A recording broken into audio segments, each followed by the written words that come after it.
Hello. Today we're venturing into a controversial and thought-provoking subject: vaccines. Now, before we begin, I want to emphasize that this episode is for educational and entertainment purposes only. It's not a substitute for professional advice, and I encourage you to do your own research and consult with healthcare professionals. Our discussion today is based on the book 21 Reasons Not to Get Vaccinated by Keith Scott-Mumby. This book presents a perspective that challenges the mainstream narrative on vaccination, and it's packed with intriguing insights and statistics that are sure to spark debate. So let's dive in and explore some of the most compelling points from this book. First, let's talk about the perception of vaccines. According to Dr. Archie Kalokerinos, many doctors are convinced of the usefulness of vaccines, but he suggests that if we look at the proper statistics and study the instances of diseases, we might realize that this conviction is not entirely justified. This is a bold statement that invites us to question what we think we know. The book also draws a comparison between vaccination and religion. It describes vaccination as a sacrament, or a religious cult, suggesting that our belief in vaccines is often unquestioned and deeply ingrained. This is a fascinating perspective that encourages us to examine our own beliefs and the societal pressures that shape them. Dr. Richard Moskowitz further elaborates on this idea, stating that vaccines have become sacraments of our faith in biotechnology. He points out that their efficacy and safety are often seen as self-evident, and they are administered to everyone in the name of the public good. This raises important questions about the balance between individual choice and public health. The book also delves into the historical context of vaccination. It argues that infectious diseases were on the decline for over a century before modern mass vaccination was introduced. This is a crucial point that challenges the narrative that vaccines are solely responsible for the decline of diseases like measles and smallpox. For instance, Dr. Viera Scheibner highlights that smallpox epidemics disappeared decades before the World Health Organization's final eradication campaign. She also notes that the largest epidemics occurred in the most highly vaccinated populations, which is a startling revelation. Moreover, the book questions the scientific evidence supporting the effectiveness of vaccines.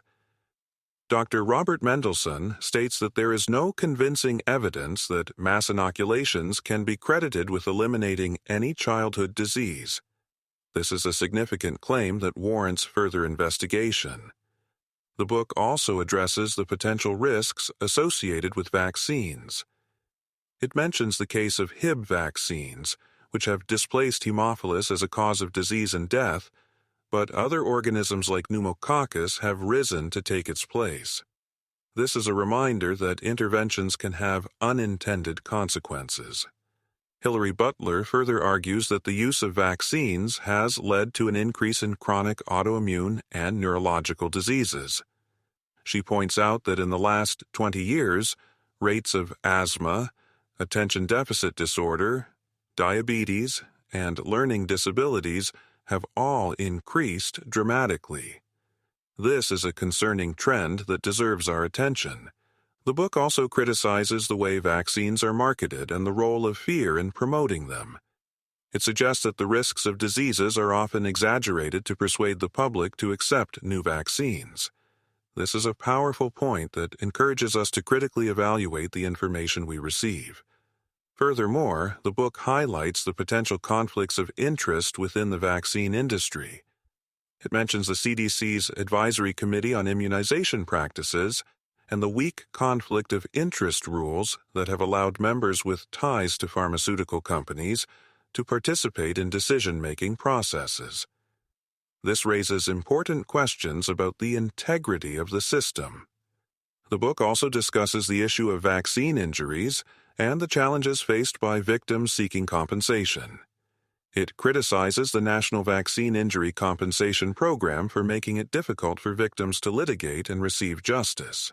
This is a sobering reminder of the human cost of vaccination. The author of the book shares his personal experience working in the vaccine field and the turning point that led him to question the status quo. He recounts the story of a friend's baby who died after a DPT shot, which prompted him to investigate the scientific validity of vaccines. This is a poignant example of how personal experiences can shape our perspectives. Finally, the book emphasizes the importance of informed consent and the right to make choices about our own health.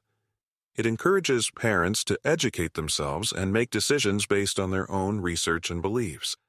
This is a call to action for all of us to take responsibility for our health and the health of our children. In conclusion, 21 Reasons Not to Get Vaccinated presents a compelling case that challenges the mainstream narrative on vaccination. It raises important questions about the efficacy, safety, and ethics of vaccines. While the book is certainly provocative, it serves as a reminder of the importance of critical thinking, informed consent, and open dialogue. Thank you for joining me on this exploration of a complex and controversial topic. I hope this episode has inspired you to think critically, ask questions, and seek out information from a variety of sources. As always, I encourage you to share your thoughts and continue the conversation.